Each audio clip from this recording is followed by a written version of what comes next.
le Seigneur a dit que le peuple périt par manque de connaissances. D'abord, ça serait pour le peuple de Dieu une révélation. Bon, parlant des autels ambulants maléfiques, on n'entend pas trop parler de cela. Il y a plusieurs volets dans ce domaine. On va expliquer ce que c'est l'autel ambulant maléfique. Et puis, je crois qu'après qu'on ait donné un enseignement dessus, évidemment, on va passer à l'action authentique, c'est-à-dire la prière de mise en liberté. On ne pourra pas tout déballer, mais je pense que lors de la prise de parole, on va dire tout ce qu'on sait, tout ce qu'on a reçu de Dieu. Par conséquent, la force de frappe de ce séminaire-là, ça va avoir de très grandes portées dans la vie des uns et des autres. Je pense que ça va créer la stabilité, la compréhension, et puis la confiance va être rétablie à nouveau. Comme je le disais, on va entrer dans les détails en ce qui concerne les autels ambulants maléfiques. Mais avant d'entrer dans l'autel ambulant, je pense qu'on va expliquer un peu des origines des anges déchus. Donc le Seigneur a fait allusion dans Ésaïe 14, versets 12 à 15. Nous allons donc donner quelques aperçus. Te voilà tombé du ciel, astre brillant, fils de l'aurore, tu es abattu à terre, toi et le vainqueur des nations. Verset 13, il a dit, tu disais en ton cœur, je monterai au ciel, j'enlèverai mon trône au-dessus des étoiles de Dieu, je m'asserai sur la montagne de l'assemblée, à l'extrémité du septentrion. Verset 14, il a dit, je monterai sur le sommet des nuées et je serai semblable au Très-Haut.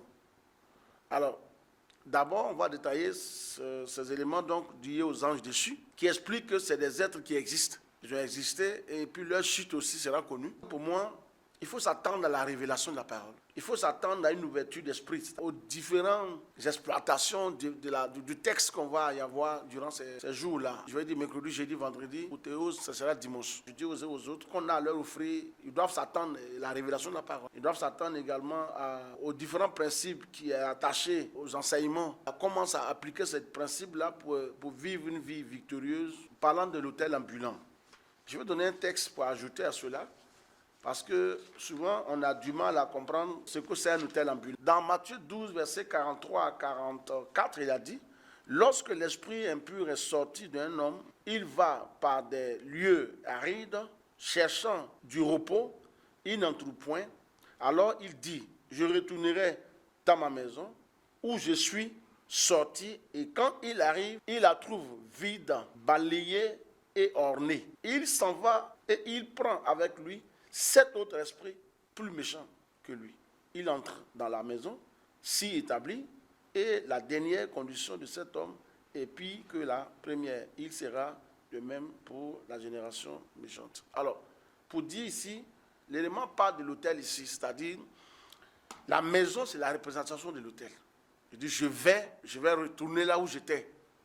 Bon, pour moi, si l'autel n'a pas été neutralisé, et l'esprit qui dit qu'après qu'il est sorti par la prière, par la mise en liberté, par la délivrance, il est capable de revenir. C'est de cette façon-là qu'on constate la vie de beaucoup de personnes, après avoir passé par une délivrance, se retrouvent encore dans la même situation.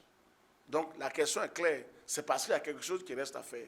Et le Seigneur a dit, qu'est-ce qui reste à faire que je n'ai pas fait? Ça veut dire, et pour nous, une maison qui reste, une maison d'un esprit, d'un démon, dans le corps humain, qu'on appelle l'autel ambulant, tant que la maison n'a pas été neutralisée, détruite, ce n'est pas sûr que la délivrance de cette personne soit totale. Donc, je voudrais lancer un appel à la population d'une façon générale. La solution, tant entendu, je crois bien, se trouve dans la main du Seigneur. Dieu a confié ses révélations à ses oints et je crois que nous avons des choses à partager avec eux.